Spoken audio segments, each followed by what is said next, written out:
So if we see Jaeger LeCoultre, we see that US is an important market, but not as important as for Zenith, for example.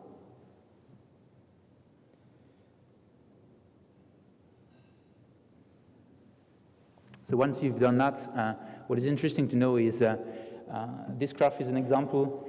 If you want to have an idea of your online brand awareness, knowing that more than 50% of the people are going through Google to search for a product, being a brand name or being a model or being a product of a bank, for example, it's interesting to know what is your share of voice if you take the traffic coming from search engine on your website and you compare to the total volume of search on the internet. You'll be able to know your brand awareness and how many people are coming to the website. In that case, this slide is the volume of search compared to the total internet population. It gives you a bit of an idea where you're strong. In this case, fake figures, okay? It's not figures about Jaeger LeCoultre. It's an example. We see that the share or the online brand awareness is quite big in Italy and is a bit lower in other markets. So you can actually see where you have to invest to get more awareness about your brand in the market. Once you've done that, it's about time to build your brand online. So there comes a moment where you have to think, okay, your potential buyers or customers are somewhere on the internet. And nowadays there are tools which allow us to know. In this case, this slide is about people which were on Jaeger LeCoultre website within last month. How many % of these people were on a different other website? So we took here business website, news website, and lifestyle websites on a worldwide basis. And what we see here is the share, let's say the reach of a website compared to an audience. So for example, if we take BBC, 14% of the visitors of Jaeger LeCoultre last month are also on the BBC website. Interesting figures.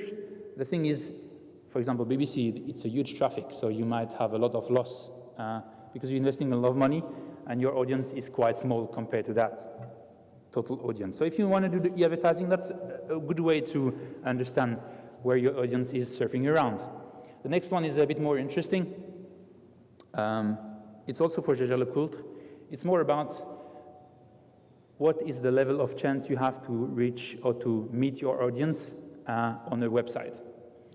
And we saw before FT, which had a share of voice, a reach index about 4.5%. What is interesting here is to see that FT.com, you see here on the right. Actually, the affinity of the audience of FT.com compared to the one you have on Jaeger LeCoultre website is very high.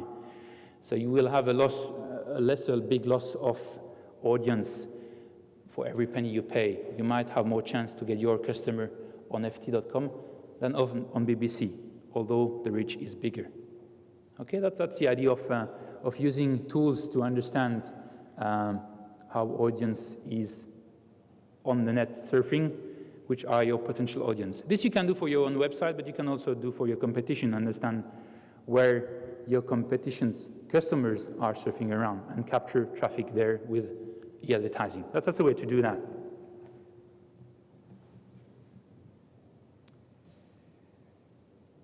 Okay, now we're speaking about, more or less luxury, but if we speak again of very high-end luxury people, which are basically high net worth individuals, the question is,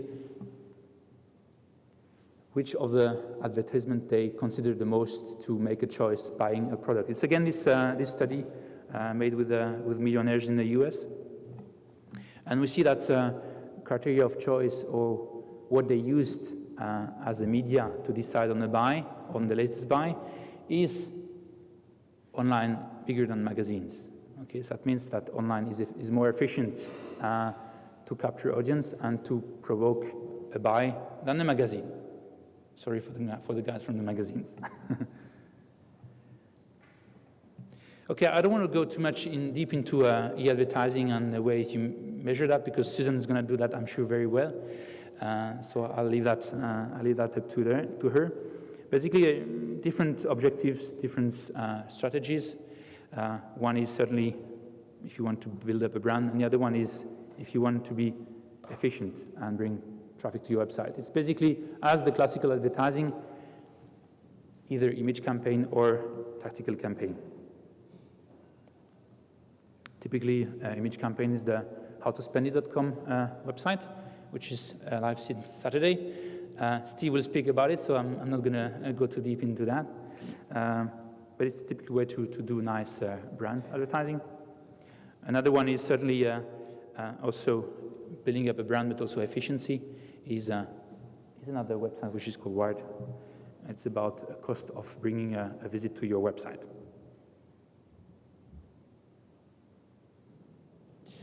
So keeping on the case Gégère-le-Coultre, we see here actually a page result in Google France for Gégère-le-Coultre. So we see that they're happy they have the two first positions, so they're capturing about 40% of the clicks of the people on this page.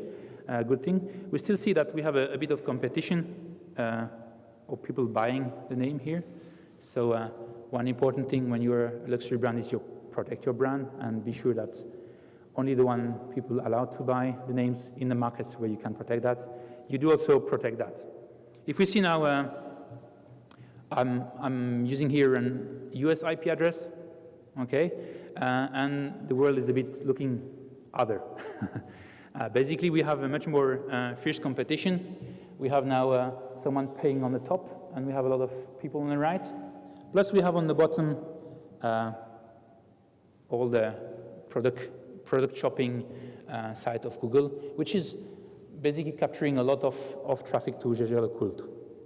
Basically, because they're not selling online, and only other ones are selling online. And you see that Google checkout is very efficient to bring to capture your eye. And you want to click on that, and you don't want to click anymore on Gégère-le-Coultre. So the question is here, do you want to sell online, or do you prefer to stay offline and lose all that traffic to all these people trying to hijack your brand? Especially thinking that this part of the screen is going to capture about half of the clicks on the page of Google. So something quite important to get under control. So now we've done the advertising, so we've built a brand and awareness online. People came to Google to search for more details of the product because maybe they didn't remember your domain name. You lost part of your traffic here. What is interesting to know and to monitor when you are an online luxury brand is to actually see the share of voice you have in search engines.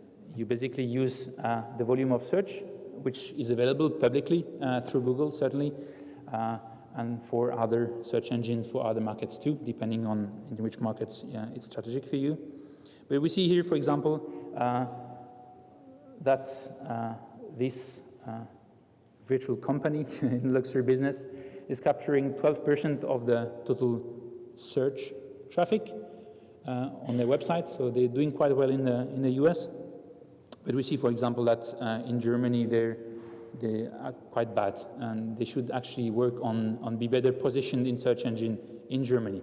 It gives you an idea where you have to put your focus, on which markets you have to work to capture more audience, basically on your brand name or your product and services name.